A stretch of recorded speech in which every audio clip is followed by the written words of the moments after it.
अब जो हमारा नया चैप्टर है, जो इम्पोर्टेंट चैप्टर है, वो है इन्फ्लेशन। जो ग्रोथ एंड डेवलपमेंट है वो हमें आगे पढ़नी है बजट के साथ। वो नहीं लिखना है अभी हमें, वो जो नहीं नहीं नहीं वो नहीं लिखना, वो हम ऑर्गेनाइजेशंस में लिखेंगे। अभी आप कंफ्यूज हो जाओगे कि पब्लिश कौन करता है, यूएन डेवलपमेंट प्रोग्राम क्या है, वर्ल्ड इकोनॉमिक फोरम क्या है, वर्ल्ड बैंक क्या है, क्योंकि आपने पढ़े नहीं है ना। तो अब मैं अभी अगर आपको रैंडमली बताऊंगा तो आपको समझ नहीं आ जाएगा, क्योंकि हमने ऑर्गेनाइजेशंस पढ़नी है। This is the most important, one of the most important chapters, one of the most important topics with respect to the civil service examination, that is inflation. ठीक है, पहले आप समझिए, आज बाद में लिखिएगा। जितना आप समझ जाओगे उतना अच्छा है। लिख तो आप खुद भी बाद में लिख सकते हैं। So what is inflation? How can you define inflation? एक डेफिनेशन है rise in prices. Rise in prices, but rise in prices how? कि अगर हम 1 किलो ऑनियन लेंगे या ऑनियन की प्राइसेस लेंगे, आज 1 किलो मानो 40 रुपीज है, कल को यही प्राइस हो जाएगा 50 रुपीज, लेकिन परसों फिर से ऑनियन की प्राइसेस 40 रहेंगी, फिर से 40 रहेंगी, फिर 50 रहेगा, फिर 39। यहां पे भी तो प्राइस राइज हुआ ना, तो फिर क्या इसको भी इन्फ्लेशन कहेंगे?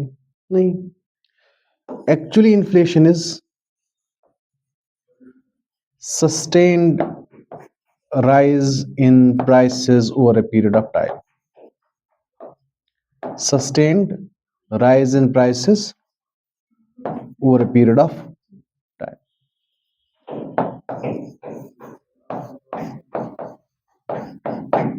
Sustained rise.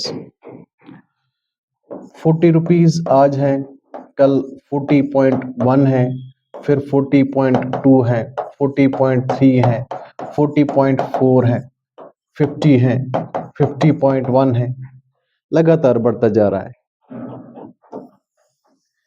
एक महीने में लगातार प्राइसेस बढ़ती गई, एक महीने में।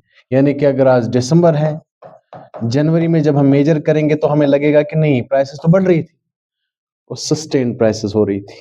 अगर हम कंपेयर करेंगे, पिछले साल ऑनियन की प्राइसेस 30 थी, पिछले साल 2024 में, इस साल दिसंबर 2025 में ऑनियन की प्राइसेस 50 हुई है, तो ये भी तो बढ़ती गई है ना। तो आप एक साल का भी देख सकते हैं, एक महीने का भी देख सकते हैं। So inflation is the sustained या consistent sustained rise in prices over a period of, जब लगातार प्राइसेस बढ़ती जाएंगी किसी भी goods and services. Sustained rise in prices of goods and services over a period of time is termed as inflation. Sustained rise in prices over a period of. अब हम इसको कैसे मेजर करते हैं? ठीक है, इनकी डेफिनेशन फिर से मैं लिखता हूं। Sustained rise in prices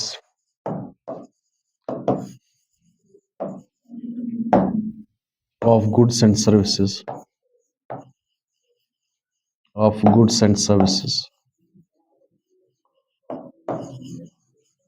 over a period of time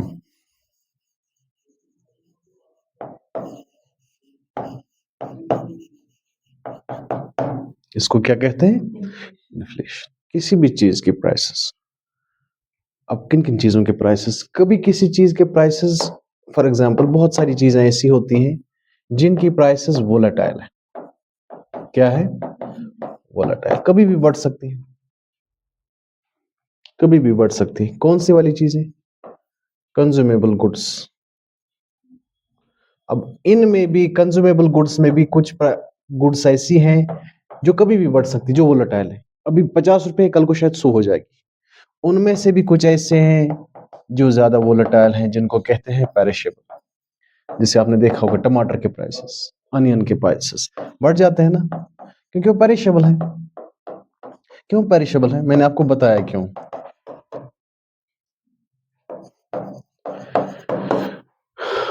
क्योंकि इनकी सप्लाई इमीडिएटली नहीं पॉसिबल है। अब जितनी सप्लाई हुई है एक बारी उतनी ही पॉसिबल है ना, बाद में तो इनको या तो स्टोरेज में रखना है या तो रेफ्रिजरेट करना है। तो अगर इनकी प्राइसेस, अगर सप्लाई कम हो जाएगी तो प्राइसेस, लेकिन क्यों प्राइसेस क्यों बढ़ती है? सबसे पहले तो प्राइसेस क्यों बढ़ती है किसी चीज की, क्यों बढ़नी चाहिए, क्यों प्राइसेस बढ़ती है? Why do price rise? Why do price rise? क्यों बढ़ती है prices? What can be the basic reason for? दो ही चीजों के ऊपर प्राइस बढ़ सकती है। दो रीजंस हो सकते हैं, एक होगा सप्लाई का, एक होगा डिमांड का। अभी हम ज्यादा डीप नहीं जाएंगे, वो हमने बाद में देखना है। सबसे पहले फॉर एग्जांपल कोई चीज है, यू हैव ए गुड, इसकी सप्लाई है 5 और डिमांड बहुत लोग कर रहे हैं, मानो 20 लोग। गुड्स कितनी है? 5, डिमांड कितने कर रहे हैं? सप्लाई कम है, डिमांड ज्यादा है, तो प्राइस बढ़ सकती है। क्या घट भी सकती है? घट भी सकती है। अगर ये 5 के बजाय 50 होगा और लोग कितने डिमांड कर रहे हैं, तो सप्लाई ज्यादा है, तो सप्लायर चाहता है कि मेरी चीजें बिकनी चाहिए, डिमांड कम है तो प्राइस कम भी हो सकती है, ना, जिसको डिफ्लेशन कहते हैं। उसको इन्फ्लेशन कहते हैं, इसको क्या कहते हैं? डिफ्लेशन कहते हैं। कभी कभार ये बहुत ज्यादा घट जाएगी, मानो कि 100 प्रोडक्ट्स है, डिमांड उतनी ही है कांस्टेंट, तो बहुत घट जाएगी, ये नेगेटिव में चली जाएगी। शायद मैंने आपको पहली बार कहीं पहले भी बोला है, शायद नेगेटिव में चलना, deflation, that means price will go down even negative. बात समझ आ रही है? कभी कभार ऐसे हो सकता है कि प्राइसेस नीचे चली जाती हैं लेकिन नेगेटिव कभी नहीं जाती है। अगर ये 0 है तो प्राइसेस पहले 6 थी, 4 थी, बेसिक प्राइस मानो 20 है, ठीक है, तो 1% बढ़ गया, 2% बढ़ गया, 3% बढ़ गया, इसको इन्फ्लेशन कहते हैं, बढ़ने को। लेकिन गिरने को भी कुछ और कहते हैं ना, गिरती है, प्राइस तो बढ़ी है लेकिन प्राइस की ग्रोथ कम हो रही, प्राइस तो बढ़ी हुई है, बेसिक प्राइस क्या है? 20, इसके ऊपर जो भी प्राइस होगी ना वो तो इन्फ्लेशन है ना। अब समझ रहे मेरी बात? लेकिन यहां पे क्या होती है कि प्राइसेस की ग्रोथ कम हो रही है, प्राइस तो यही है सेम, 6%, 4% से 3% आ रही है, 3 से 2%, 2 से 1%, इसको कहते हैं डिसइंफ्लेशन। क्या कहते हैं? डिसइंफ्लेशन। डिसइंफ्लेशन मतलब इन्फ्लेशन है लेकिन इन्फ्लेशन की ग्रोथ कम हो रही। इन्फ्लेशन तो है क्योंकि बेसिक प्राइस क्या था? 20, बेसिक प्राइस से तो ऊपर है, इसका मतलब इन्फ्लेशन है, लेकिन इन्फ्लेशन की ग्रोथ कम होती जा रही है, उसको कहते हैं डिसइन्फ्लेशन। यहां पे क्या है कि बेसिक प्राइस जो 20 है इससे भी कम हो रहा है, 15 हो रहा है, 16 हो, 14 हो रहा है, 13 हो रहा है, तो माइनस में जा रहा है ना, इसको कहते हैं डिफ्लेशन। क्या कहते हैं? डिफ्लेशन। वो डिसइन्फ्लेशन, ये क्या है? लेकिन मुझे बताना कुछ और है, क्यों प्राइसेस बढ़ती हैं। एक रीजन ये है कि सप्लाई और डिमांड का रेशो रहता है, सप्लाई और डिमांड। अब डिमांड कभी कभार बढ़ भी सकती है ना, क्यों बढ़ेगी डिमांड? डिमांड क्यों बढ़ेगी? Who will demand? क्यों करेंगे डिमांड? जिनके पास पैसा अवेलेबल होगा वही तो डिमांड करेंगे ना। तो मेरे पास पैसा, मैं डिमांड करूंगा कि मुझे चाहिए, नहीं ये कम सप्लाई में, नहीं मुझे चाहिए, ये 20 में है, नहीं मैं 40 दूंगा, मुझे चाहिए। We have only 20 pens available, लोगों के पास पैसा है, वो डिमांड करेंगे इन 20 पेन्स के लिए।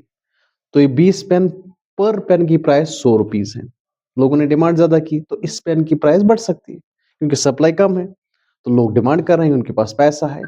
एक और प्रॉब्लम है, अगर आपको 10 रुपीज की चीज, 10 रुपीज प्रोडक्ट अगर आप 20 रुपए में खरीदोगे, what does this indicate?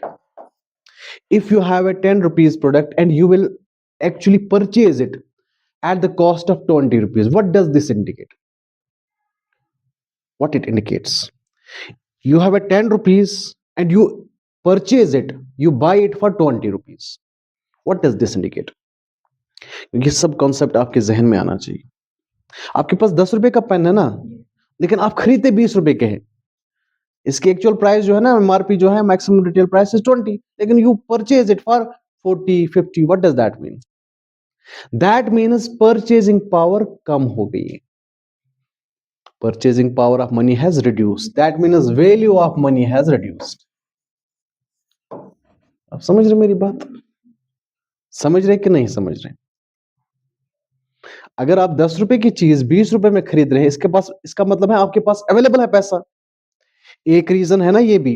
You have availability of money, that is why you purchase a product whose cost is 10 rupees, you purchase it at the cost of 20 rupees.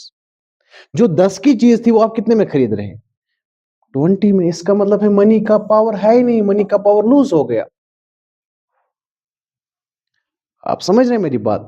जो लोग demand ज्यादा करते हैं क्योंकि उनके पास पैसा ज्यादा है. अगर सप्लाई कांस्टेंट है, डिमांड ज्यादा हो रही है, तो फिर इन्फ्लेशन हो सकता है. सप्लाई कांस्टेंट है, डिमांड ज्यादा है. डिमांड क्यों ज्यादा होगी? Because people have money.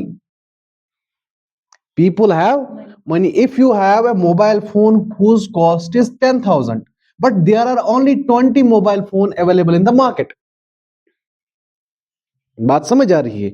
Demand would be सच कि ये 10,000 का मोबाइल फोन लोग 15,000 में खरीदेंगे. Are you getting my point? इसका मतलब है जो पैसा 10,000, जो मोबाइल फोन 10,000 में बिकना चाहिए था, वो कितने में बिका? इसका मतलब है जो मनी का वैल्यू है वो तो गिर चुका है ना.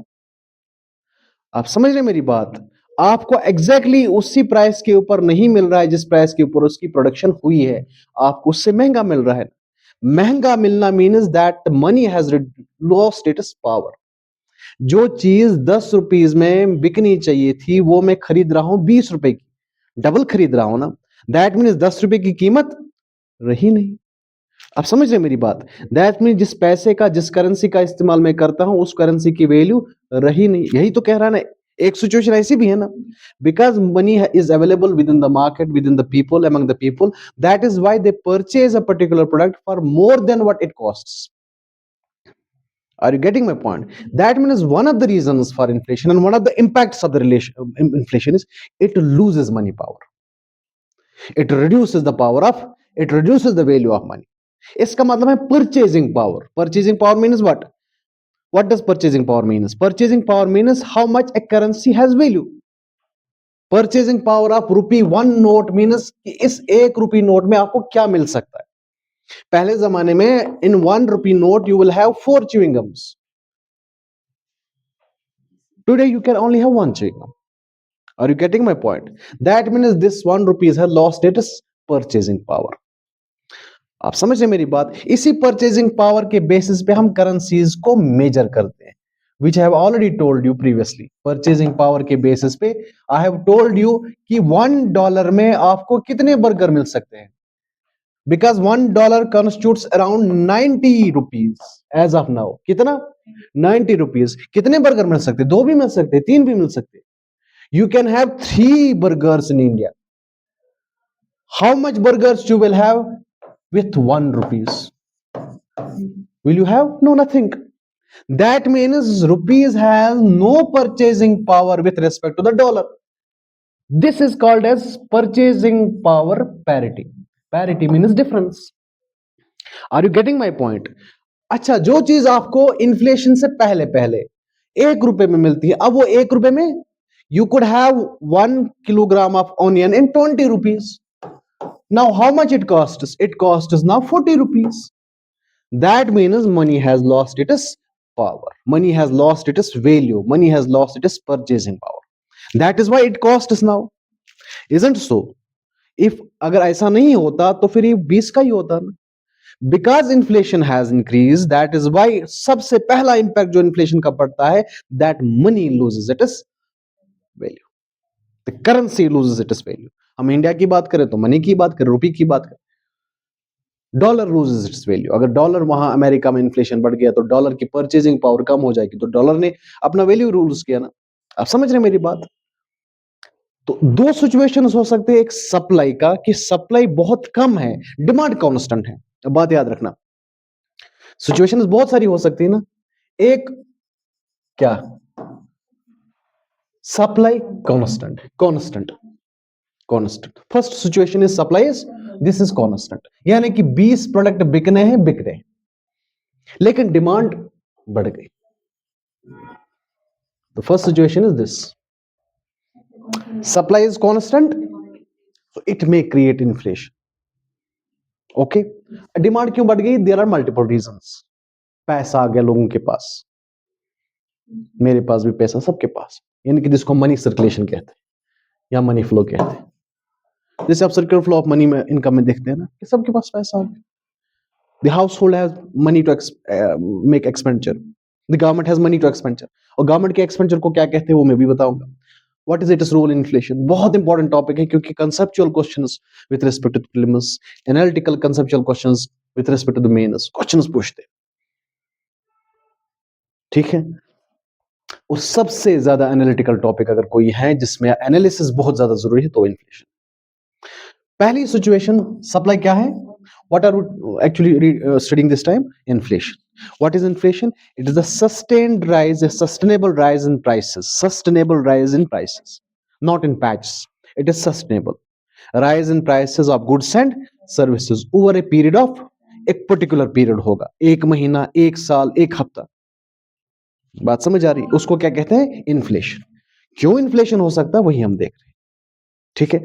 पहली केस जो इन्फ्लेशन का हो सकता है वो क्या है कि सप्लाई कांस्टेंट है, डिमांड इंक्रीज हो रही, ओके। दूसरी सिचुएशन, सप्लाई डाउन हो गई, demand constant.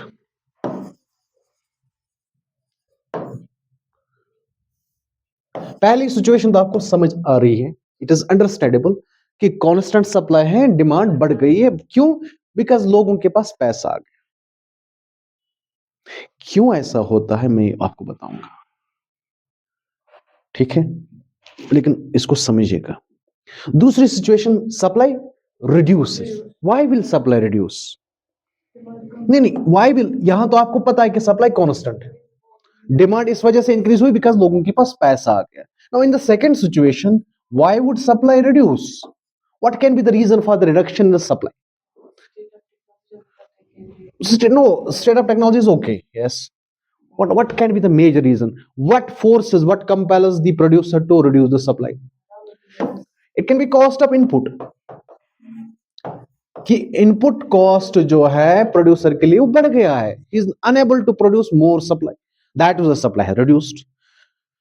Raw material cost बढ़ गया, वेजेस बढ़ गई, समझ रहे मेरी बात? कैपिटल बढ़ गया, रेंट बढ़ गया, तो what will producer do? Actually he will reduce the supply, because इसकी जो प्रोडक्शन कॉस्ट है वो बहुत बढ़ चुकी है। पहले उसकी 10,000 आती थी पर्टिकुलर यूनिट ऑफ प्रोडक्शन, अब 20,000 आ रही है। Why would you supply more? He will reduce actually supply. अब बंदे नहीं, वहां पे लेबर नहीं है, तो सप्लाई रिड्यूस हो जाएगी। But what is demand? Demand is constant, demand is constant. Does money play any role here? No, it is normal everywhere, the circulation, the flow of money is normal everywhere.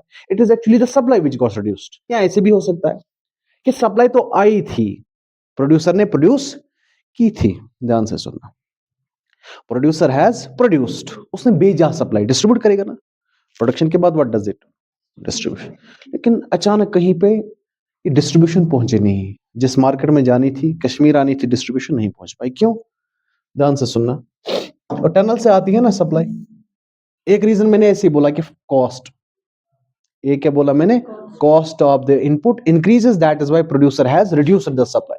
Second one is कि distribution आ रही थी Kashmir valley Jammu से, तो बर्फबारी हो गई and tunnel got blocked, तो supply रुक गई ना। तो for Kashmir it is actually reduction in supply, क्योंकि यहाँ पे सप्लाई पहुंची नहीं। इसको कहते हैं सप्लाई शॉक। क्या कहते हैं? It is one of the types of inflation. मुझे बाद में बताना है supply shock. Are you getting my point? Because of certain uncertain situations, supply can't be available at a particular place.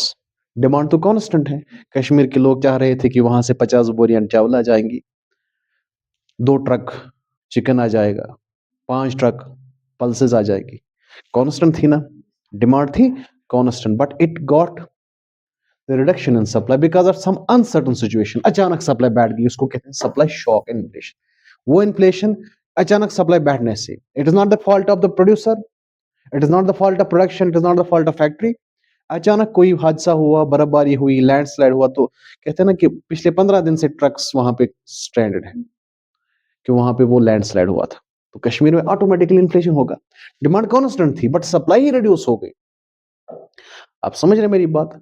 तीसरी सिचुएशन क्या हो सकती है कि सप्लाई बढ़ गई, सप्लाई बढ़ गई, डिमांड कांस्टेंट है, तो इससे क्या होगा? इन्फ्लेशन होगा? नहीं। इससे क्या हो सकता है? कम हो सकते हैं ना, कम हो सकती है। तीसरी सिचुएशन है। चौथी सिचुएशन है कि डिमांड बहुत ज्यादा बढ़ गई लेकिन सप्लाई बहुत कम हो।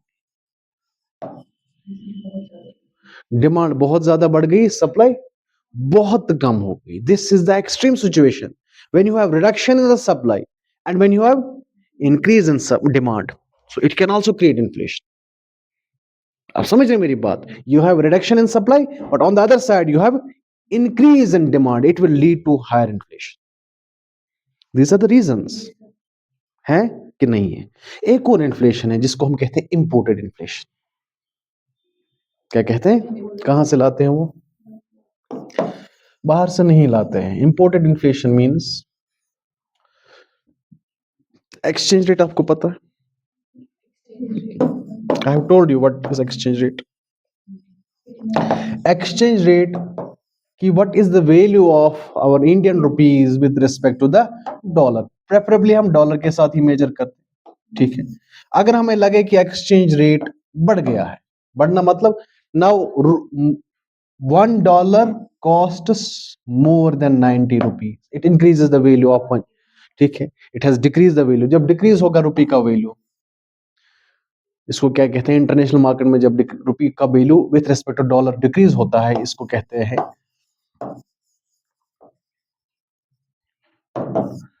क्या कहते हैं?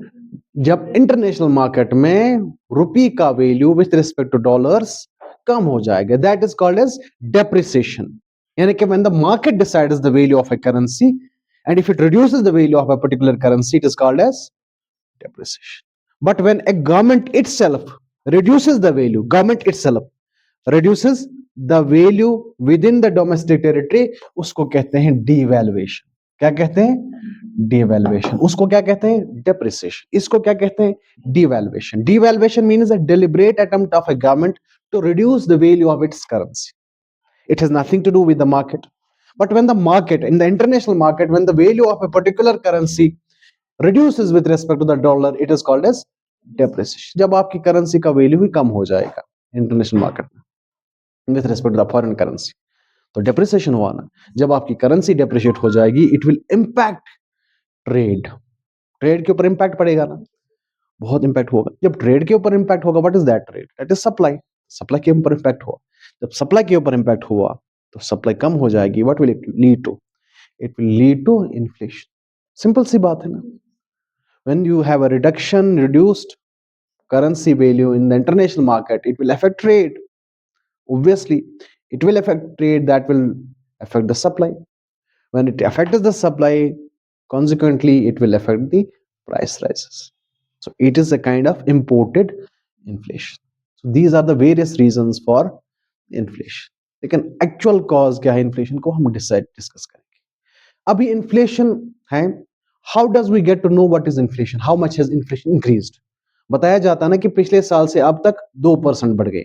तो how we get to know? इसके लिए एक फॉर्मूला है जिसको कहते हैं इन्फ्लेशन रेट। क्या कहते हैं उसको? आपको समझ आ रहा है? अभी तक जो हमने समझा वो समझ आ रहा है? It is called as inflation rate. Rate means, what does rate mean? What is rate? Percentage. Rate means ratio, ratio means percentage. आप समझ रहे हैं? हम कैसे निकालते हैं? It is equivalent to price in this period minus price in previous period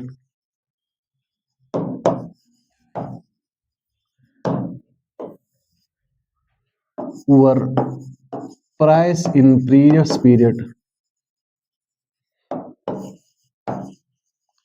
multiply, when you multiply 100 it will give percentage. तो कैसे निकालते हैं? मानो कि आज 55 रुपीज अनियन की प्राइस है। पिछले साल if you talk about 1 year basis, are you getting my point? अगर पिछले महीने की बात करोगे, may be if you talk about the monthly basis, inflation can be measured monthly basis, it can be measured yearly basis, it can even be measured at the weekly basis. If you talk about the monthly basis, तो पिछले महीने आज ही के दिन particular price onion का कितना था? 50। कितना था? 50 into 100. You get the exact calculation कि how much prices have increased with respect to the last month, with respect to the particular product, that is onion. Are you getting my point? तो कितना बढ़ गया? आप समझ रहे मेरी बात? एवरेज में कितना बढ़ गया, ऐसे कितना बढ़ गया? पिछले साल कितना था, इस साल कितना, तो बढ़ गया है। अगर लगातार एक साल, एक महीने, एक हफ्ता बढ़ेगा, दो हफ्ता, 3, तो आप कहोगे कि इन्फ्लेशन। तो ये इन्फ्लेशन रेट है। Are you getting the point? Now come to the main aspect of this topic, that is causes of inflation. Causes of inflation.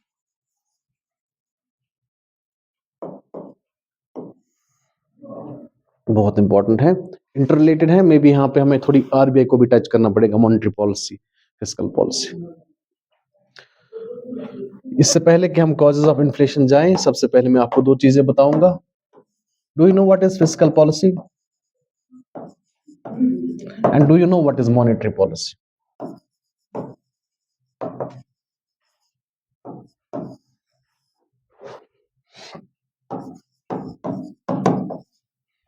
What is fiscal policy? Fiscal policy. What is monetary policy? कभी सुना है? Any policy with respect to the finances, any policy with respect to finances or revenue or expenditure, any policy with respect to the finances or revenue or expenditure regulated and controlled by the government, regulated and controlled by the government,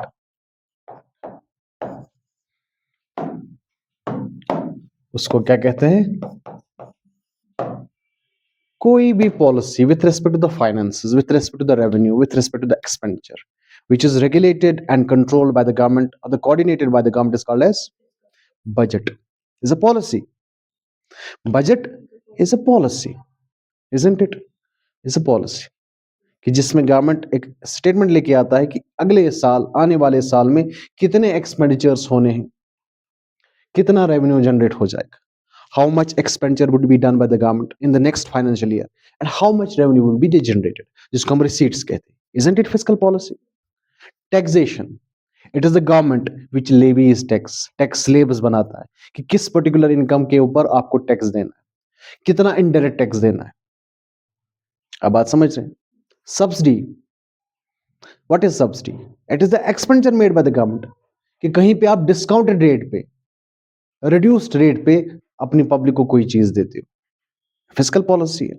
inflation कि particular inflation 5%, 2%, 3% is the good for the revenue. अगर inflation होगा ना एक level तक, अभी हम पढ़ेंगे ना टाइप्स बाद में, क्रीपिंग क्या होता है, रनिंग इन्फ्लेशन क्या है, गैलोपिंग क्या है, हाइपर इन्फ्लेशन क्या है। एक टाइप की इन्फ्लेशन गवर्नमेंट भी चाहता है इन्फ्लेशन हो जाए। क्यों? क्योंकि अगर एक for example this is tab, अगर इसकी प्राइस बढ़ जाएगी तो मानो कि 7% प्राइस बढ़ गई, तो ये जो टेप प्रोड्यूसर है, टेप बनाने वाला है, उसको तो टैक्स देना पड़ेगा ना। किसको? गवर्नमेंट को, क्योंकि जब वो एक्स्ट्रा प्रॉफिट कमाएगा तो एक्स्ट्रा टैक्स देगा। जब इस पे प्रॉफिट कमाएगा ही नहीं तो टैक्स कहां से देगा? So some percentage of inflation is good for the government. It actually increases the revenue to the government. So government always expects rise in prices, but up to certain level, जहां जब तक या जिस phase तक या जिस level तक वो उस इन्फ्लेशन को कंट्रोल कर सकते हैं. अगर वो बियॉन्ड कंट्रोल हो गया तो फिर वो प्रॉब्लम हो जाती इकोनॉमी की। आप समझ रहे हैं मेरी बात? तो कोई भी ऐसी पॉलिसी जिसमें गवर्नमेंट रेगुलेट करता है with respect to the finances, expenditure extra, उसको क्या कहते हैं? Fiscal policy. Who brings this policy? Government. ठीक है। Now second one is monetary policy. Monetary policy, money. Monetary policy means, what does monetary mean? Money. So any such policy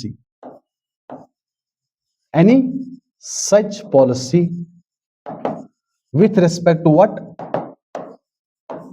With respect to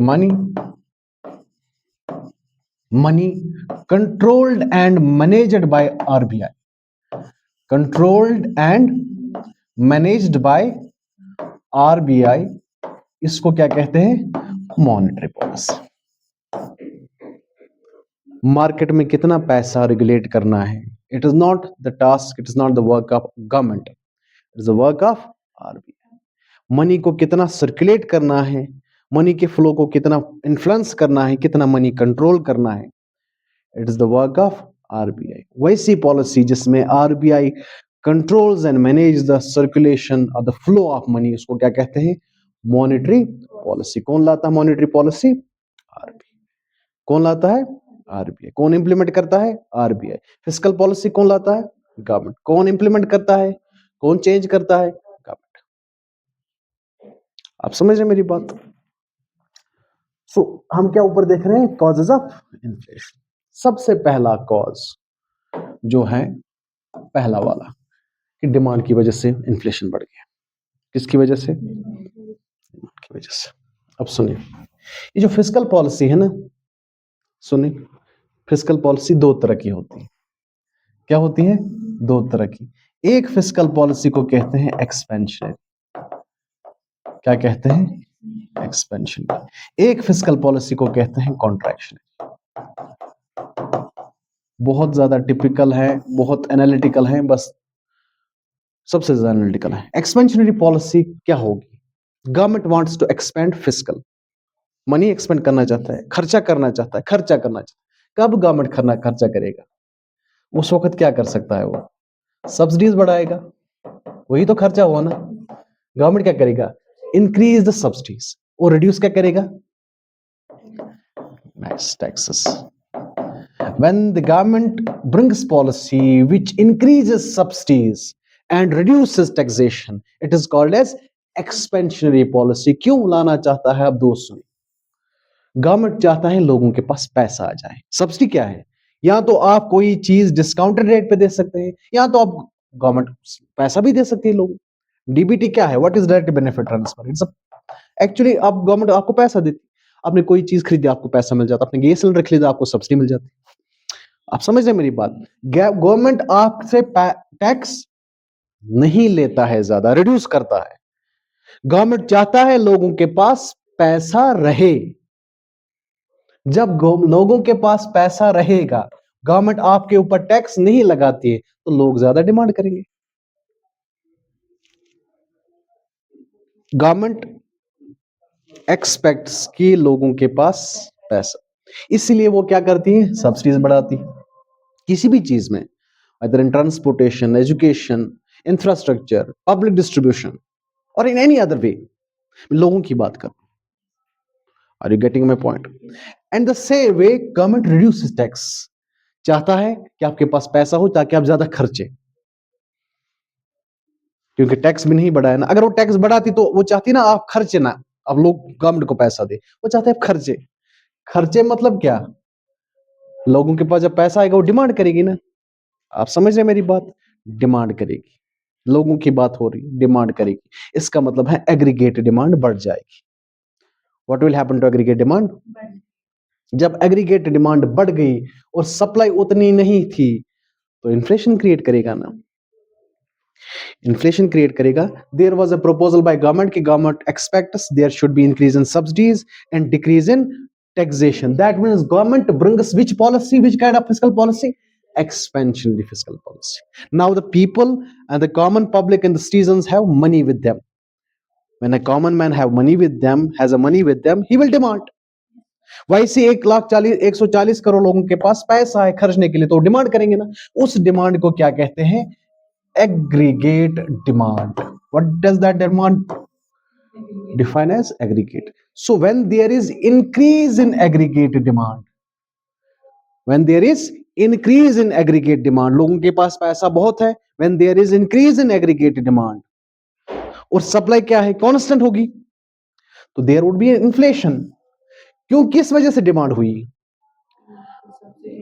ना what will actually this subsidies बढ़ा दी, taxes कम हुए, लोगों के पास पैसा आ गया, so now what will people do?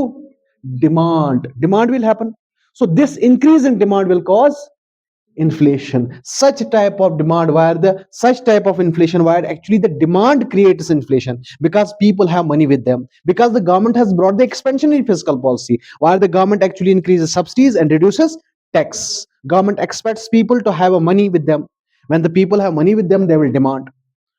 बात समझ आ रही है? So such type of inflation which is caused by demand is known as demand pull inflation.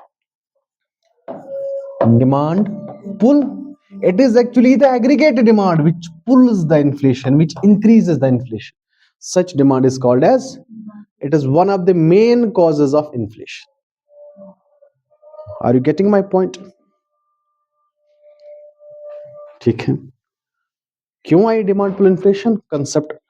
क्या लोगों ने, गवर्नमेंट ने फिस्कल पॉलिसी लाई, कौन सी वाली? एक्सपेंशनरी। गवर्नमेंट चाहता है लोगों के पास पैसा आ जाए, गवर्नमेंट चाहता है लोग खर्चा ज्यादा करें। They want to increase subsidies, decrease taxes, and in the mean time after 2 months 3 months inflation has gone up. Why? Because there has been increase in aggregated demand. Supply is constant, demand is, it will create inflation which is called as, now what will government do? Government knows that inflation has risen beyond their control, 5%, 6%, consistently 2 months. The government will come with another policy, fiscal policy. Government will now reduce subsidies and increase, लोगों के पास पैसा है ना, लाओ पैसा, tax दे दो, indirect tax बढ़ा दिए, डायरेक्ट टैक्स बढ़ा दिए। Now government does not want people to have money. बात समझ आ रही? वैसी पॉलिसी को क्या कहते हैं? फिस्कल पॉलिसी को कॉन्ट्रैक्शनरी फिस्कल पॉलिसी। क्या कहते हैं? You want to actually contract the expenditure of the public. Contract करना चाहते हैं ना? अब समझ रहे मेरी बात? अब आप फ्री फ्लो में नहीं चाहते हैं कि सबके पास पैसा हो, नहीं, आप स्क्वीज करना चाहते हैं। You can't it by controlling the money, but you will control it by reducing the subsidies and increasing the taxation. Such is called as contractionary fiscal policy. Now what will you government do by it? Government will try to reduce the inflation. बात समझ आ रही है? यानी कि demand pull inflation क्यों हो जाती है? बिकॉज लोगों के पास पैसा, लोगों के पास पैसा क्यों है? क्योंकि गवर्नमेंट ने एक पॉलिसी लाई थी, एक्सपेंशनरी फिस्कल पॉलिसी, जिसमें सब्सिडीज प्रोवाइड करते हैं और टैक्सेस को रिड्यूस करते हैं ना। उसको कंट्रोल करने के लिए government comes up with another policy which is known as contractionary fiscal policy. Are you getting my point? This was with respect to the government. This was with respect to the government. Now, what is the role of RBI with respect to the monetary policy in controlling inflation? Before going for that, we will come to the second cause of inflation. First cause क्या है? Demand pull inflation. आप समझे नहीं? फिर से repeat करूं? What was the first cause of inflation? Demand pull. Why does demand pull happen? Because there is increase in subsidies, there is reduction in taxes, people have money, they will demand, and when the whole population have a money with them, they will demand aggregately, which is called as aggregated demand. So such increase in aggregate demand with supply as a constant will increase the inflation, and it is called as demand pull inflation. Now second cause is, it is not demand which actually creates inflation, to something else. What? For anything to produce, किसी भी चीज को बनाने के लिए आपको क्या करना है? आपको क्या चाहिए? You चाहिए inputs. You need inputs. What is input? Raw material. What is input that helps in production? Labor. isn't it? Yes, sir. Labor. What is input? You have capital. What is input? You have rent. If by any chance the cost of raw materials increases, it increases. जो chair बनाने के लिए एक plastic 1 kilo एक producer को 50 रुपए में मिलता था, अब 150 में मिल रहा है. Isn't it increase? Increase in what? Cost of raw material. जो लेबर एक दिन में 300 रुपए लेता था, अब वो लेबर 500 रुपए लेता है. You have increase in capital cost. Machines वगैरह बढ़ गई है, आप इंपोर्ट करनी है machines, import cost, import duty बढ़ गई. Are you getting my point? आप रेंट दे रहे थे एक पर्टिकुलर अमाउंट, अब वो रेंट 5000 पर मंथ हो गया. सो जो चीज एक प्रोड्यूसर को 2000 रुपया लगता था, जिसको हम कहते हैं फैक्टर कॉस्ट, उसको क्या कहते हैं? Factor cost. अब उसको 5000 रुपये लग रहे हैं, क्योंकि सब कुछ कॉस्टली हो गया. So if there is increase in cost, now what will happen? Supply will reduce, automatically production will reduce, but on the other side demand is constant. When you have reduction in production, and it will actually reduce the supply, and demand is constant, it will create inflation. But it is because of increase in cost of raw materials, increase in cost of labor, capital, or rent, or we can say increase in input cost. So such inflation which is caused by increase in cost is called as cost push inflation. क्या कहते हैं इसको? Cost push. Tax भी government ले रहा है ना बाद में.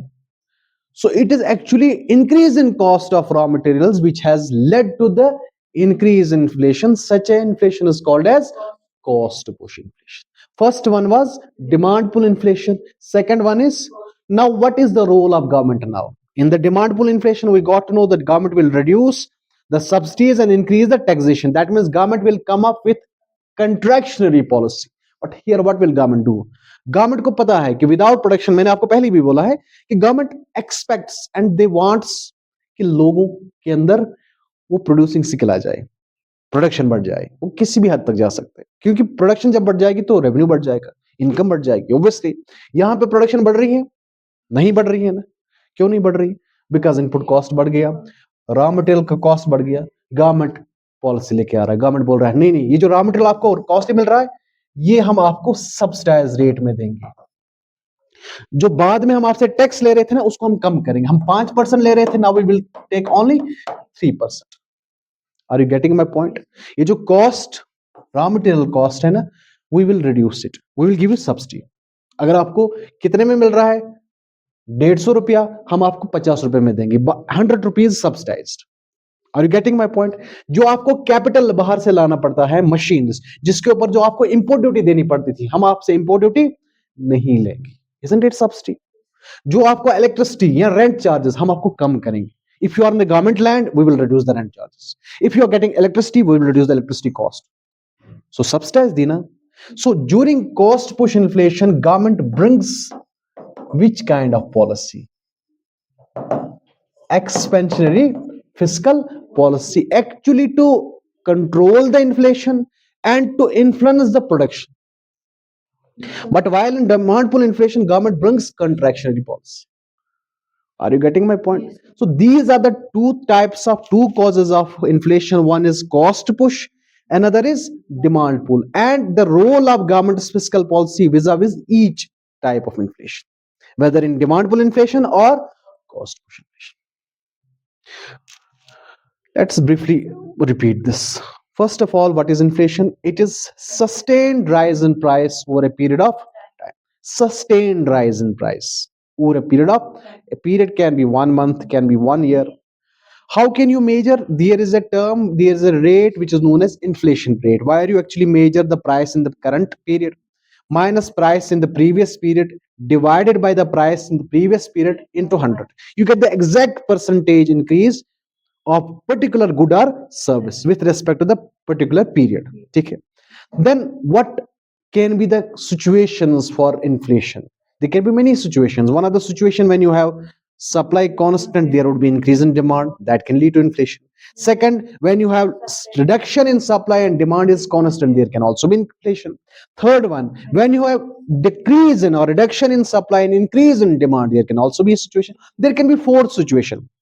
What? When you have reduction in supply, when you have, or when you have constant supply, it can be so. When you have or when you have increase in supply. Fourth one is when you have increase in supply, there is less demand or demand is constant. That can also lead to different kind of situation that prices may go down, deflation. But the three extreme situations where prices can go up is one, when you have supply constant, demand increases. When you have supply constant, when you have supply reduction and demand rises, or when you have supply reduction and demand increases. Three different extreme situations where prices can. Now there are two major causes of inflation. One is demand pull inflation. What is demand pull inflation? When there is increase in aggregated demand because of certain reasons, that people have money with themselves, so they can demand more. So there is increase in aggregate demand, but the supply is constant for that matter, so it will increase inflation. Number second, when there is increase in cost of materials, raw materials, increase in cost of input, so producer cannot produce more products, so there is reduction in supply but the demand remains constant. So that type of inflation where actually the cost influences the inflation is called as cost push.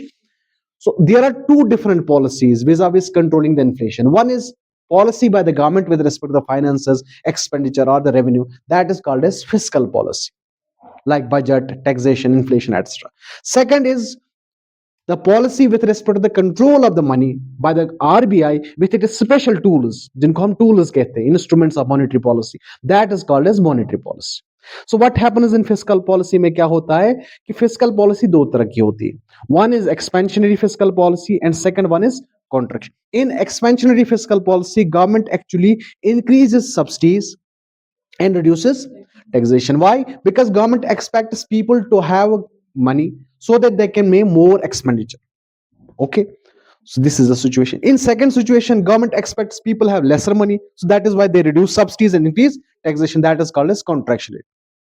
In case of demand pull inflation, for example, if the government has come up with a specific policy, expansionary policy, that government increases subsidies. There was a policy, government has increased subsidies and reduced taxation. It actually allowed the people to have money, so they went for demand.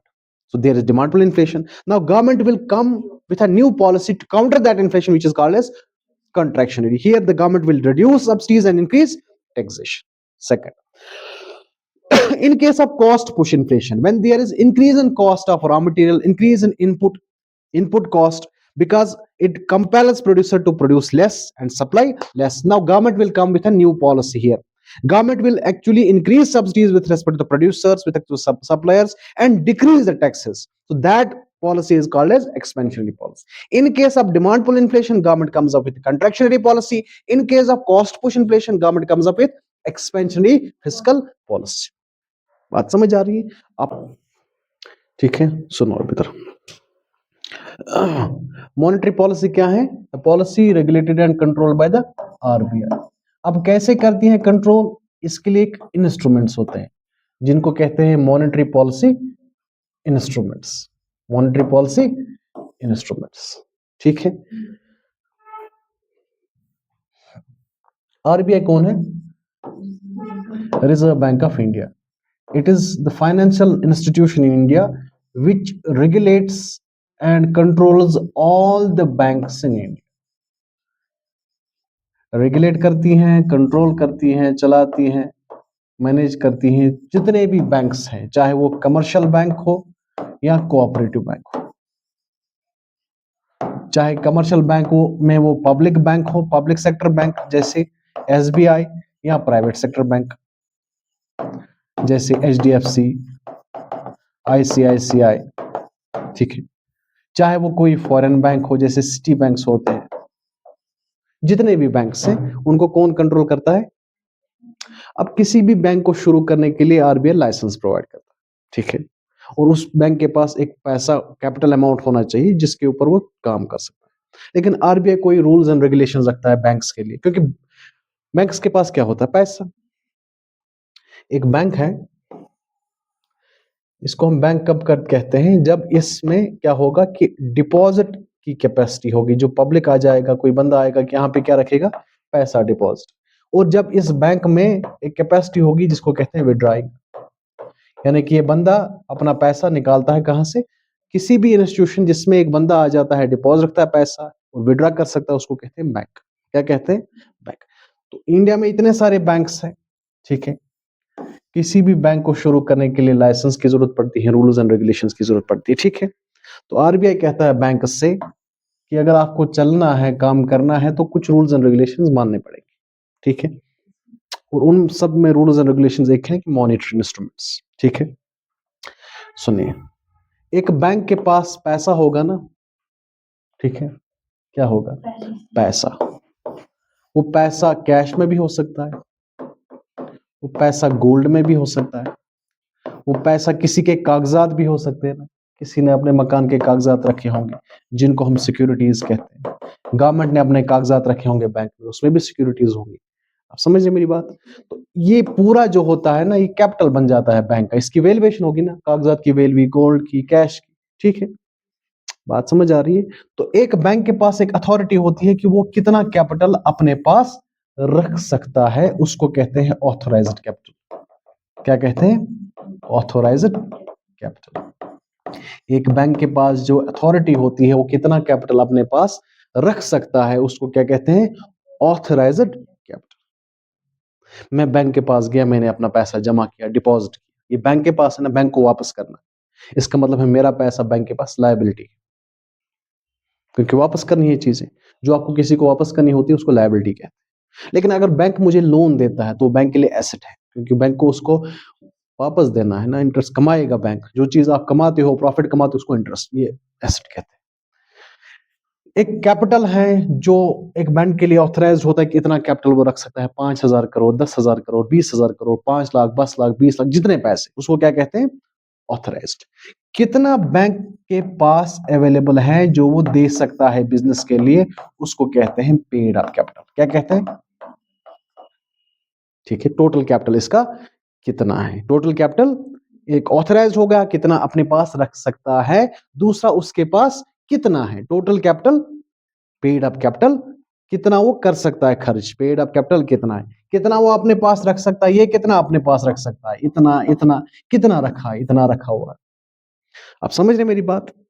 अपने total capital का एक bank, total capital का bank, total capital का bank कुछ percentage, एक bank को अपने total capital का कुछ परसेंटेज, मानो 5% या 10% या 15%, एक बैंक को अपने टोटल कैपिटल का कुछ परसेंटेज आरबीआई के पास रखना पड़ता है। किनके पास रखना पड़ता है, as a part of security, as a security, जैसे आप कॉलेज में सिक्योरिटी देते हैं, 5,000, 10,000, जो रखना ही रखना, जिसके ऊपर कोई इंटरेस्ट नहीं है। हर एक bank, commercial bank, cooperative bank को अपने कैपिटल का, टोटल कैपिटल का, which capital can be in the form of cash, in the form of gold, in the form of securities, in the form of bonds, क्योंकि bank भी business करता है ना, उसने भी बॉन्ड खरीदे होंगे किसी से, किसी कंपनी के स्टॉक मार्केट से, तो उसका कुछ परसेंटेज बैंक को किसके पास रखना पड़ता है, RBI, in the form of cash, in the form of, यानी कि टोटल अगर एक बैंक के पास 10,000 करोड़ टोटल पैसा है, कितना है, 10,000, this 10,000 crore constitutes both cash, gold, securities, bonds, इन सब का टोटल वैल्यू कितना है, 10,000 करोड़। इसका कुछ परसेंटेज, मानो 10,000 करोड़ में से 500 करोड़ इन द फॉर्म ऑफ कैश, कुछ परसेंटेज, मानो 5%, 15%, एक बैंक को किसके पास रखना पड़ता है, आरबीआई को पास क्या रखना पड़ता है, एज ए सिक्योरिटी, उसको कहते हैं कैश रिजर्व रेशियो। क्या कहते हैं, कैश रिजर्व रेशियो, यानी कि कैश रिजर्व रेशियो वो परसेंटेज ऑफ पैसा है उसके कैपिटल का, बैंक के कैपिटल का, जो बैंक को किसके पास रखना पड़ता है, आरबीआई के पास, एज अ सिक्योरिटी, जिसके ऊपर कोई भी इंटरेस्ट आरबीआई नहीं देता, आरबीआई नहीं देता, लेकिन बैंक को रखना पड़ता है। It is one of the provisions of a bank जो उनको फुलफिल करना। ठीक है, अभी तक ठीक है। यानी कि फर्स्ट इंस्ट्रूमेंट जो है मॉनेटरी इंस्ट्रूमेंट जिसको क्या कहते हैं, कैश रिजर्व रेशियो। क्या कहते हैं, कैश रिजर्व रेशियो। क्या होती है कैश रिजर्व रेशियो? कि टोटल कैपिटल का कुछ परसेंटेज कमर्शियल बैंक्स या बैंक्स को किनके पास रखना पड़ता है, RBI, in the form of cash. ठीक है, रख लिया। दूसरा वाला, एक बैंक के पास बहुत सारा पैसा, लेकिन अगर ये सारा पैसा बिजनेस में खर्च करेगा, लोन्स देगा, तो फिर क्या हालत हो जाएगी? जैसे बहुत सारे इंडियंस बैंक से इतना करोड़ के पैसे लोन लेके भाग गए ना, है ना। तो एक बैंक के पास मानो 10,000 करोड़ है और पूरा का पूरा पैसा इसने लोन में दिया, तो क्या गारंटी है वो पैसा वापस आ जाएगा? अगर वो पैसा वापस नहीं आया तो बैंक का क्या हासिल होगा? बंद हो जाएगा ना, बैंकरप्ट हो जाएगा। इसलिए आरबीआई पॉलिसी बनाता है कि किसी भी बैंक में जो टोटल कैपिटल होगा इन the form of gold, cash, whatever, जो उसकी टोटल वैल्यू होगी, उसका कुछ परसेंटेज उन बैंक्स को अपने पास रखना होता है जिसका वो कोई बिजनेस नहीं कर सकते। ये पैसा, ये वैल्यू, ये मॉनेटरी फंड, ये इन द फॉर्म ऑफ गोल्ड भी रख सकते हैं, कैश भी रख सकते हैं, सिक्योरिटीज भी रख सकते हैं, बॉन्ड्स भी रख सकते हैं, लेकिन कुछ परसेंटेज बैंक्स का अपने पास रख सकता है जिसका वो बिजनेस, बाकी का बिजनेस करे, किसी को लोन दे, किसी को बिजनेस करना है, कुछ और बैंक दूसरे बैंक में रखता है पैसा, तो ये कौन रखता है? आरबीआई करता है ना, डिक्टेट। पहला वाला कैश रिजर्व रेशियो, क्या आपने कुछ पैसा रखना है किनके पास? दूसरा, आपने अपने टोटल कैपिटल का कुछ हिस्सा, कुछ परसेंटेज अपने पास रखना है, either in the form of gold और in the form of cash और in the form of securities और in the form of bonds. उस वाले को कहते हैं SLR, statutory liquidity statutory liquidity ratio means वे वो परसेंटेज हैं, रेशियो मीन्स परसेंटेज, उस परसेंट टोटल कैपिटल का कुछ परसेंटेज मानो 20%, 22% बैंक्स को अपने पास रखना पड़ता है इन the form of cash, gold, securities etcetera. इसमें भी कोई इंटरेस्ट, ये इसलिए ताकि अगर आप सारा पैसा दोगे तो ये कुछ पैसा तो बचेगा ना आपके पास। इन केस अगर आपको वो कोई भी पैसा वापस नहीं आ जाता है, still your bank can operate. Bankrupt, इसको क्या कहते हैं? SLR, statutory liquidity ratio. इसके ऊपर भी आरबीआई कोई इंटरेस्ट नहीं देता। दूसरी instrument, it is the instrument of monetary policy. क्या इंस्ट्रूमेंट है? तीसरा है, जो बैंक से ना आरबीआई से लोन लेते होंगे ना, जो बैंक हैं किससे लोन लेते होंगे? आरबीआई से। क्या लेते होंगे? लोन। यानी कि J&K बैंक आरबीआई से हर साल लोन लेता होगा ना, SBI आरबीआई से लोन लेता होगा ना, जैसे हम बैंक से लोन लेते हैं वैसे बैंक आरबीआई से लेता होगा, क्योंकि सबसे ज्यादा जो इंपॉर्टेंट रिजर्व कहाँ रहता है? आरबीआई के पास, वो प्रिंट भी कर सकते हैं, उसके पास इतनी अथॉरिटी, तो लोन लेता होगा। एक लोन टाइप जिसको लॉन्ग टर्म लोन्स कहते हैं। क्या कहते हैं? एक बैंक को जरूरत पड़ गया कि उसको लॉन्ग टर्म लोन, यानी कि एक साल से ज्यादा आरबीआई से लेने की जरूरत पड़ गई, आरबीआई से लेने की जरूरत, कि एक J&K बैंक कहता है आरबीआई को मुझे लोन चाहिए, वो कहता है ठीक है 1 साल के लिए, ओके ठीक है, हम आपको 1 साल के लिए लोन देंगे, मानो 100 करोड़, लेकिन इसके ऊपर आपको इंटरेस्ट देना पड़ेगा। क्या देना पड़ेगा? 5%। कितना? फॉर एग्जाम्पल क्या देना पड़ेगा? इंटरेस्ट। इस इंटरेस्ट को कहते हैं बैंक रेट। क्या कहते हैं? Bank rate is the long term loan given by RBI to the commercial, to the banks. एक इंटरेस्ट रेट जिसको हम कहते हैं बैंक रेट। क्या कहते हैं? लेकिन जब लोन देता है ना, तो आरबीआई कोई भी मॉर्टगेज बैंक से डिमांड, आरबीआई नहीं कहता बैंक्स को कि मेरे पास आप कुछ रखो, जैसे मॉर्टगेजिंग करते हैं ना आप, कि भरोसा नहीं आप कल दोगे कि नहीं दोगे, कोई चीज रखो मेरे पास, कि अगर आप रीपे नहीं कर पाए तो फिर वो चीजें मैं बेच के आपके पैसे वसूलूंगा। वैसा लॉन्ग टर्म लोन्स में बैंक रेट में ऐसा नहीं होता है। इसका मतलब है there is no exchange of securities in long term loans by the banks from RBI. Bank rate में सिर्फ परसेंटेज रखी जाती है 1 साल के लिए, 1 साल से ज्यादा, तो आरबीआई 1 साल के बाद अपना पैसा लेता है plus interest. This is one of the monetary policies, one of the instruments of monetary policy. कितने हो गए? 3। चौथा, अभी बैंक्स को लोन की जरूरत पड़ी, 1 हफ्ते के लिए क्या चाहिए? लोन। एसबीआई कहता है आरबीआई को कि मुझे एक हफ्ते के लिए 100 करोड़ चाहिए।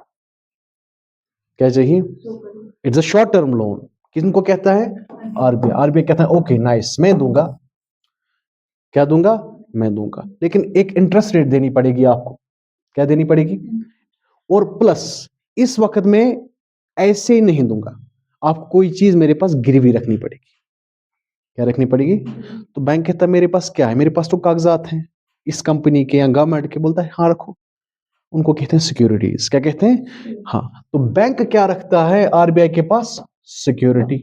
बदले में आरबीआई इनको क्या देता है? Short term loan. Short term loan यानी कि 15 दिन, 20 दिन, 25 दिन के लिए। एक तो आपको लोन चुकाना है, दूसरा इंटरेस्ट जो रहेगा वो अलग से, तीसरा जब आप इंटरेस्ट चुकाओगे, लोन चुकाओगे, फिर जाके अपनी सिक्योरिटीज वापस। वाईसी रेट को, वैसे बैंकिंग मॉड्यूल को कहते हैं रेपो रेट। क्या कहते हैं? Repo rate. चौथा क्या है? Repo rate. Repo rate is the short term borrowing of banks from the RBI, और it is the short term lending of money from RBI to the, but during this the exchange of securities takes place. That means banks have to keep their securities with the RBI for this short period. जब आप अपना पैसा वापस करोगे with interest तो अपनी securities. Fourth instrument. Fifth, अब कभी आरबीआई को पैसे की जरूरत पड़ती है। आरबीआई कांट प्रोड्यूस और mint money on its own. क्यों? क्योंकि अगर हमने ज्यादा पैसा छापा तो लोगों के पास ज्यादा पैसा आएगा, लोगों के पास ज्यादा पैसा आएगा तो डिमांड ज्यादा होगी, डिमांड ज्यादा होगी तो इन्फ्लेशन होगा। इसीलिए आरबीआई के पास प्रिंटिंग मशीन है, लेकिन वो print, they have to take consideration of each and everything, the global market, value of money with respect to dollar, exchange rate, domestic market, inflation, fiscal policy, सब कुछ ख्याल में रखना पड़ता है। तो कभी आरबीआई के पास पैसा कम है, उसको पैसे की, but that is short term. अब आरबीआई को पैसे की जरूरत पड़ी, किसके पास जाएगा? किसी बैंक के पास गया। मानो कि एसबीआई के पास आया, भाई पैसा चाहिए, it is a short term loan, मुझे 5 दिन के लिए पैसा चाहिए। कितना? 150 करोड़। आरबीआई, एसबीआई कहता है ठीक है 150 करोड़, लेकिन मुझे सिक्योरिटीज चाहिए। क्या चाहिए? सिक्योरिटी। आप कोई सिक्योरिटी मेरे पास रखो, मैं आपको 150 करोड़ दूंगा। और दूसरा पर्टिकुलर इंटरेस्ट रेट के ऊपर होगा। अब बात समझ रहे? मानो इधर अगर इंटरेस्ट रेट 4% था जो देता था, इधर भी कुछ होगा, मानो 3%। ये इंटरेस्ट रेट फिक्स किसने किया? This interest rate is fixed by RBI, monetary policy committee में फिक्स होता है हमेशा। जो ये, जब आरबीआई को पैसे की जरूरत पड़ती है ना शॉर्ट टर्म, ये कमर्शियल बैंक के पास गया और किसी बैंक के पास गया, तो उसने बोला कि ठीक है मैं आपको पैसे दूंगा, बदले में मुझे सिक्योरिटी चाहिए और इस रेट पे पैसा इंटरेस्ट मिलना है चाहिए। और लेकिन ये रेट किसने फिक्स किया? ऑलरेडी आरबीआई ने की, in the monetary policy committee. उसको कहते हैं मॉनेटरी पॉलिसी। जब हम आरबीआई पढ़ेंगे डिटेल में तब मैं बताऊंगा। ये जो शॉर्ट टर्म लोन जो आरबीआई लेता है बैंक से, या शॉर्ट टर्म लोन जो आरबीआई लेंड करता है, एज बैंक्स लेंड करते हैं आरबीआई को, इसको कहते हैं reverse repo rate. Reverse repo rate. ध्यान से सुनना। अब कौन करता है? बैंक। किसको देता है? आरबीआई को, एक इंटरेस्ट रेट पे। और हमेशा ये reverse repo rate, it is always lesser than repo rate. खुद आरबीआई ने डिसाइड किया मॉनेटरी पॉलिसी कमेटी में, हमेशा कम होता है रेपो रेट से। यानी कि जब आरबीआई शॉर्ट टर्म लोन देता है बैंक्स को, तब वो एक इंटरेस्ट रेट लेता है which is always higher than reverse repo rate. जब आरबीआई लेता है तो उसको कम देना पड़ता है, लेकिन सिक्योरिटीज एक्सचेंज होती है। ध्यान से सुनना। कितने हुए? हम एक्चुअली, मैं आपको क्या बताना चाहता हूं, the role of monetary policy in controlling the inflation. असल में वही है ना, उसके लिए सब कुछ। एक और है, अब बैंक्स के पास पैसा नहीं है तो उन्होंने लॉन्ग टर्म लोन लिया जिसको बैंक रेट कहते हैं। बैंक्स के पास पैसा नहीं था, उनको 2 दिन में, 3 दिन में पैसा चाहिए, 1 दिन के लिए, 10 दिन के लिए, शॉर्ट टर्म लोन, उसको रेपो रेट कहते हैं। अब बैंक को कभी कभार 1 दिन में ही पैसा चाहिए, रात के लिए पैसा चाहिए, 2 करोड़, 5 करोड़, 10 करोड़। आप समझ रहे मेरी बात? तो किसके पास जाएगा? आरबीआई के पास। इसीलिए आरबीआई को कहता है बैंक ऑफ लास्ट रेजॉर्ट। अगर बैंक्स के पास कोई और चॉइस नहीं, उनके पास एक ही चॉइस है, आरबीआई। इसीलिए आरबीआई को क्या कहता है, एक टर्म आरबीआई को दी जाती है, बैंक ऑफ लास्ट रेजॉर्ट। यानी कि जब किसी को कहीं से कुछ नहीं मिल जाता है बैंक्स को, तो कहां जाएंगे? अब रात के लिए, ओवरनाइट, एक दिन के लिए पैसा चाहिए, एक दिन के लिए पैसा चाहिए, तो बैंक जाता है फिर से आरबीआई के पास कि मुझे पैसा चाहिए। कितना चाहिए? इतना चाहिए नहीं। उस वक्त क्या होगा, ध्यान से सुनना। मैंने अभी आपको बोला ना paid up capital. What is paid up capital? कि बैंक के पास कितना पैसा है, बैंक के पास कितना पैसा है कि वो बिजनेस कर सके। एक बैंक के पास कितना पैसा है माइनस उस बैंक ने दूसरे बैंक में कितना पैसा रखा हुआ है। टोटल डिपॉजिट बैंक का कितना है? टोटल डिपॉजिट, मानो एक बैंक का टोटल डिपॉजिट 10 करोड़ है। कितना है? और उसने दूसरे बैंकों में अपना डिपॉजिट रखा है 5,000 करोड़। 10,000 करोड़ टोटल डिपॉजिट है, कितना रखा है? तो अवेलेबल कितना है? 10,000 टोटल है, उसमें से 5,000 दूसरे बैंक्स में रखा है। यानी कि एसबीआई बैंक है ना, इसका टोटल डिपॉजिट जो है, टोटल डिपॉजिट वो कितना है? 10,000 करोड़। आरबीआई का टोटल डिपॉजिट कितना है मानो? ये सर इसी बैंक में रखती है ना, दूसरे बैंक। सुने, आरबीआई है ना, सॉरी एसबीआई है ना, एसबीआई का टोटल डिपॉजिट कितना है? 10। और एसबीआई ने दूसरे बैंक्स में रखा है, जैसे जेके बैंक में, कनारा बैंक में, बाकी बैंक में कितना रखा है? ठीक है, तो अब एसबीआई के पास अवेलेबल कितना है? 5,000 करोड़ है ना। Total deposit of bank minus banks deposit with other banks. Total deposit कितना है आरबीआई एसबीआई के पास? सॉरी 10,000। और इन्होंने दूसरे बैंक्स में कितना रखा है डिपॉजिट? वो बिजनेस ही है ना, उन्होंने डिपॉजिट रखा, तो इसके पास कितना बचा है? इस 5 को कहते हैं net demand and time liability. क्या कहते हैं? Net demand and time liability. Net demand and time liability का मतलब क्या है कि अब अभी मैं एसबीआई के पास जाऊंगा, मेरे पैसे चाहिए, तो एटलीस्ट कितना पैसा है दे सकता है? 5,000 करोड़ ही दे सकता है ना, बाकी 5,000 तो नहीं दे सकता है। तो कितना इसके पास अवेलेबल पैसा है जो दूसरों की डिमांड इमीडिएटली फुलफिल कर सकता है? इसको कहते हैं net demand and time liability. Net demand and छठा जो है एक इंस्ट्रूमेंट जो है, जब एक बैंक को क्या पैसे की चाहिए जरूरत, रात को, एक रात के लिए, तो वो एक रात के लिए आरबीआई तभी दे सकता है, सबसे पहले उसका एनडीटीएल चेक किया जाएगा। क्या किया जाएगा? चेक कि इसके पास अवेलेबल पैसा कितना है, क्योंकि पैसा वसूलना तो उसी से है ना। तो उसी के बेसिस पे जिसका जितना एनडीटीएल होगा उसको उतना ओवरनाइट वो पैसा मिल सकता है। उस वाले इंस्ट्रूमेंट को कहते हैं मार्जिनल स्टैंडिंग फैसिलिटी। क्या कहते हैं? Marginal standing facility. एक हो गया रेपो रेट, दूसरा हो गया रिवर्स रेपो रेट, तीसरा क्या हो गया? Marginal standing facility is that facility where a commercial bank और a bank actually seeks overnight loan from the RBI. लेकिन आरबीआई उस वक्त किसके बेसिस पे और कितना दे सकता है? अगर बैंक डिमांड करेगा ना 100 करोड़, आरबीआई बोलेगा पहले अपना एनडीटीएल दिखाओ कि आपके पास अवेलेबल पैसा कितना है। दैट अवेलेबल पैसा can be calculated by total deposit with bank minus banks deposit with other banks. उसी के बेसिस पे उतनी परसेंटेज दी जाएगी। उसको क्या कहते हैं? Marginal standing facility. एक कंडीशन तो ये है एनडीटीएल। दूसरी कंडीशन है कि जो इस वक्त में एक रात के लिए, एक दिन के लिए मैं दूंगा, इसका जो इंटरेस्ट रेट होगा ना, that will be higher than repo rate. जो आप रेपो रेट में लेते थे ना, मानो 4%, एमएसएफ आपको 6% में मिल जाएगा। बात समझ आ रही है? प्लस आपको सिक्योरिटीज मेरे पास रखनी है।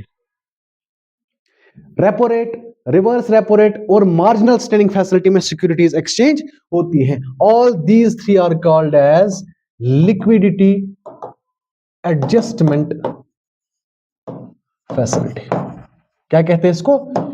LAF। वो relationship between the RBI and the commercial banks or banks where there is exchange of securities with respect to the borrowing and lending of money is called as liquidity adjustment facility.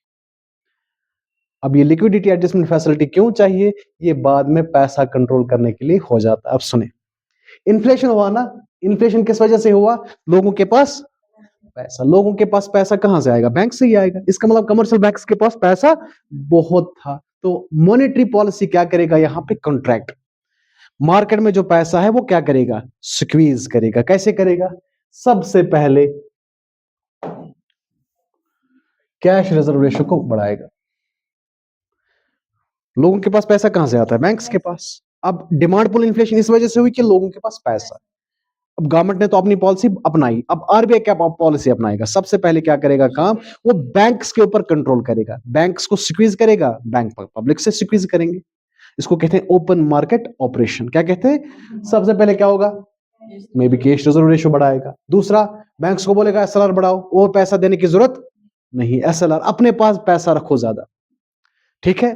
तीसरा,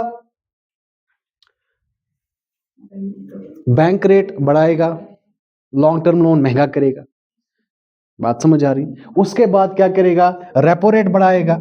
अब immediately जो bank लेता था RBI से पैसा, वो public में बांटता था और वो महंगा हो गया, तो बैंक्स डरेंगे ना आरबीआई लेने से। आप समझ रहे मेरी बात? एक चीज और करेगा, रिवर्स रेपो रेट क्या करेगा? बढ़ाएगा, लालच देगा। रिवर्स रेपो रेट कम नहीं करेगा, बढ़ाएगा। कम नहीं करेगा, क्या करेगा? बढ़ाएगा। नॉर्मल कन्वेंशन से कम करना चाहिए था ना, लेकिन बढ़ाएगा। क्यों? ये लालच देगा कि बैंक्स के पास लालच ये है कि अब आरबीआई, अगर मैं शॉर्ट टर्म लूंगा आरबीआई को 15 दिन के लिए पैसे दूंगा, क्योंकि 15 दिन में तो इन्फ्लेशन कंट्रोल हो जाएगा ना, तो ये लालच दूंगा कि पहले मैं 3 लेता था ना, अब मैं 5 दूंगा। तो सभी बैंक्स आरबीआई के पास शॉर्ट टर्म पैसा रखेंगे ना, लोन देंगे शॉर्ट टर्म, इस बेसिस पे कि वहां पे आपको 4 के बदले या 3 के बदले 5% इंटरेस्ट उन्हीं के पास रखेंगे। मार्जिनल स्टैंडिंग फैसिलिटी महंगा करेंगे वो। बात समझ आ रही है? मार्जिनल स्टैंडिंग फैसिलिटी क्या करेंगे? This policy wire RBI squeezes money circulation in the market with by implementing monetary policy is called as contractionary monetary policy. क्या करेंगे? contractionary monetary policy. contractionary monetary policy में आरबीआई क्या करता है? Market से पैसा स्क्वीज करता है ताकि लोगों के पास पैसा ना रहे और इन्फ्लेशन कंट्रोल कर जाए। इसका उल्टा, अगर आरबीआई को लगेगा कि मार्केट में पैसा नहीं है, तो क्या करेगा? ये सभी चीजें कम करेगा। जब सीआरआर कम आएगा, बैंक के पास पैसा है, बैंक के पास पैसा है तो लोगों के पास। जब एसएलआर कम होगा तो बैंक के पास और पैसा खर्च करने के लिए वो लोगों को लोन देंगे। बात समझ आ रही है? बैंक रेट कम करेंगे तो उनके पास ज्यादा पैसा देना, वो लोन ज्यादा ले सकते हैं। बैंक रेट कम होगा ना, लॉन्ग टर्म लोन्स सस्ते हो जाएंगे, तो फिर और पैसा देंगे बाहर। वैसी repo rate, reverse repo rate और एमएसएफ, इसको कहते हैं जब आरबीआई एक्सपेंड करेगा, यानी कि फुल फ्लो में मनी सर्कुलेट करना चाहता है, उसको कहते हैं एक्सपेंशनरी मॉनेटरी पॉलिसी, उसको कहते हैं कॉन्ट्रैक्शनरी मॉनेटरी पॉलिसी। समझ आ गई? ये सब समझ आ गई?